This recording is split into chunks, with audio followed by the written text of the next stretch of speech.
Hello friends, welcome back to the YouTube channel dictation club. आज का dictation आनंद मासिक पत्रिका अंक 21 से लिया गया है, जो कि 4 स्पीड 80 शब्द प्रति मिनट, 90 शब्द प्रति मिनट, 100 शब्द प्रति मिनट और 120 शब्द प्रति मिनट की गति से डाला जाएगा।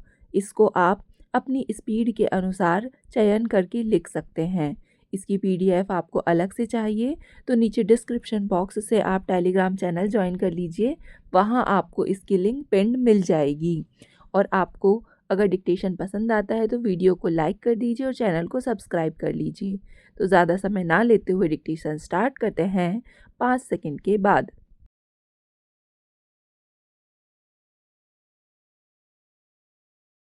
उपाध्यक्ष महोदय, बीड़ी मजदूरों के संबंध में भी एक प्रश्न था। बीड़ी मजदूरों की संख्या 38 लाख है, लेकिन मैं समझता हूँ कि इनकी संख्या दुगुने से अधिक होगी।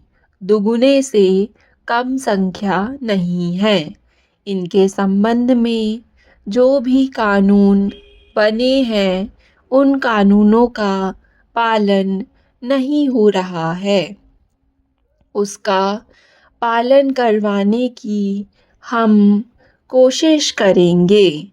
जहाँ तक भविष्य निधि का मामला है, उसमें अभी तक 217.83 करोड़ रुपया बकाया है। पहले उसके लिए हमारे पास कोई मशीनरी नहीं थी, लेकिन अब हम अपनी मशीनरी स्थापित करने जा रहे हैं।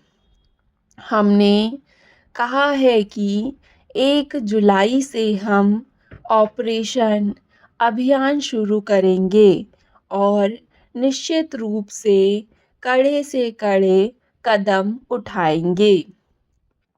ईएसआई के संबंध में भी कई माननीय सदस्यों ने चिंता व्यक्त की है।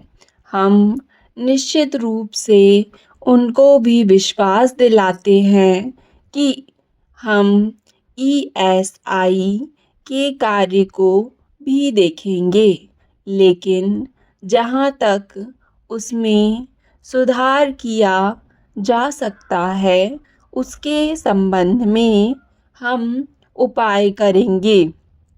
जो कुछ मौलिक प्रश्न उठाए गए हैं, मैं आपको विश्वास दिलाना चाहता हूँ कि मैं कोई श्रमिक नेता तो कभी नहीं रहा, लेकिन मैं एक मजदूर परिवार से अवश्य आता हूँ और मैं हर किसी चीज़ को खुले दिमाग से सोचता हूँ और जो भी अच्छे से अच्छे सुझाव आप देंगे, चाहे किसी पक्ष के लोग दें, संसद के अंदर दें, संसद के बाहर दें, मिलकर दें, मजदूर और गरीब के हक में जो भी होगा, यदि कानून बनाने की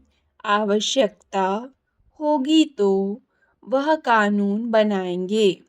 यदि कानून बना हुआ है, उसके लागू करने का प्रश्न है, तो हम उसका कार्यान्वयन करेंगे।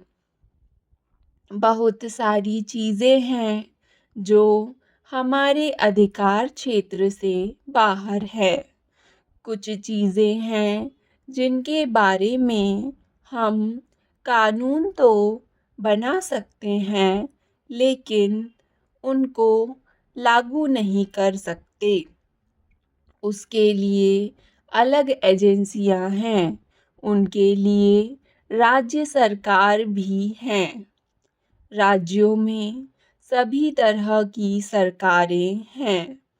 अलग अलग पार्टियों की सरकारें हैं, उन सब का सहयोग लेकर के हम निश्चित रूप से जो कुछ कर सकते हैं करेंगे। यह जो मज़दूर की समस्या है, जिसके ऊपर पूरे देश की धुरी कायम है, श्रम प्रबंधन के सम्मेलन में मैं गया था।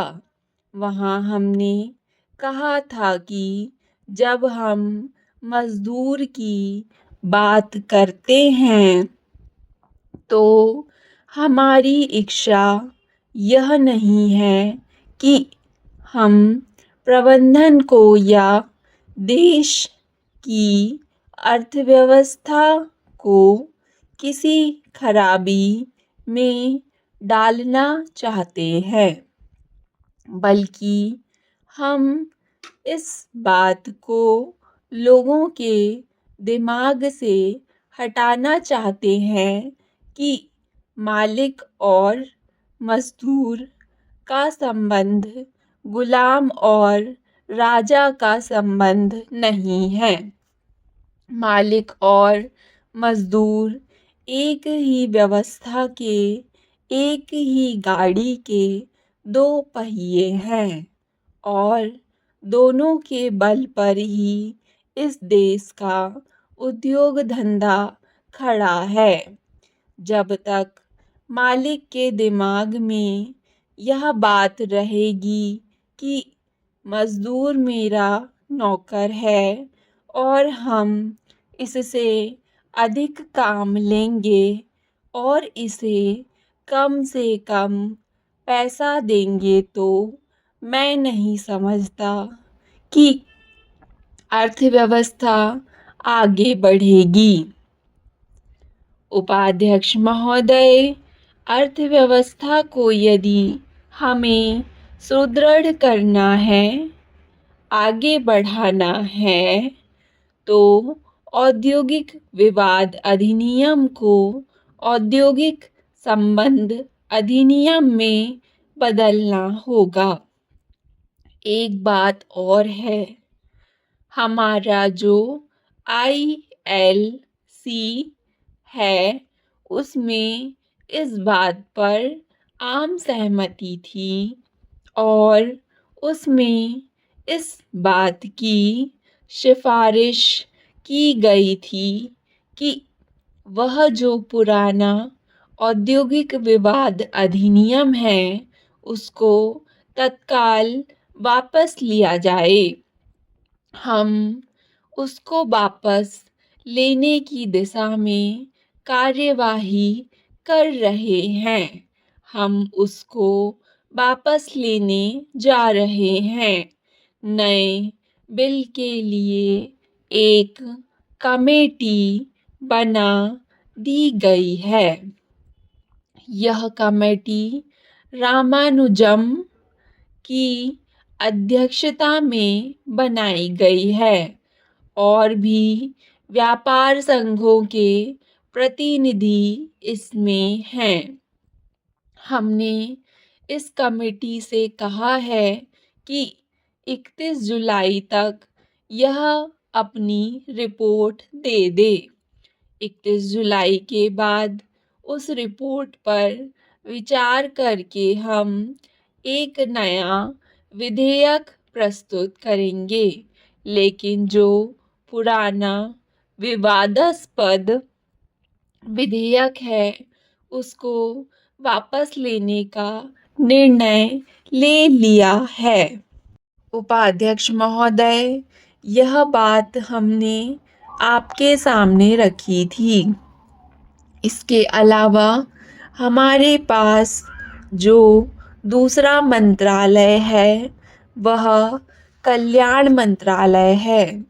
मेरे पास 23 मिनट का समय बचा है। उसमें अपने पूरे विचार रखूँगा। हमारा जो कल्याण मंत्रालय है, जिसमें करीब 7 विषय मुख्यतः आते हैं। पहला, अनुसूचित जाति और अनुसूचित जनजाति की समस्या। दूसरे, पिछड़े वर्ग की समस्या। तीसरे, अल्पसंख्यकों की समस्या। चौथे, महिलाओं की समस्या। पांचवें, बच्चों की समस्या। छठे, विकलांगों की समस्या। सातवें, मद्य निषेध का मामला। यह भी एक बहुत व्यापक मंत्रालय है। विकलांगों का भी सारा मामला इसके अंतर्गत आता है। उपाध्यक्ष, मुझे यह कहने में कोई आपत्ति नहीं है कि इस मंत्रालय के महत्व को जितना समझा जाना चाहिए था उतना आंका नहीं गया है। अभी तक यह हालत थी कि कल्याण मंत्रालय जिसको मिल जाती थी तो वह यह समझता था कि हमको पीछे की लाइन में डाल दिया गया है। मैं समझता हूँ कि गरीबों के लिए श्रम और कल्याण मंत्रालय से अच्छा मंत्रालय कोई नहीं है। यदि इस मंत्रालय के सुझाव और सिफारिशों को सरकार और सदन गंभीरतापूर्वक ले तो इस देश की 90% समस्याएं इन दोनों मंत्रालयों से संबंधित होती हैं। इसके लिए मैं इन सब पर एक 2-2 मिनट का ही समय लूँगा।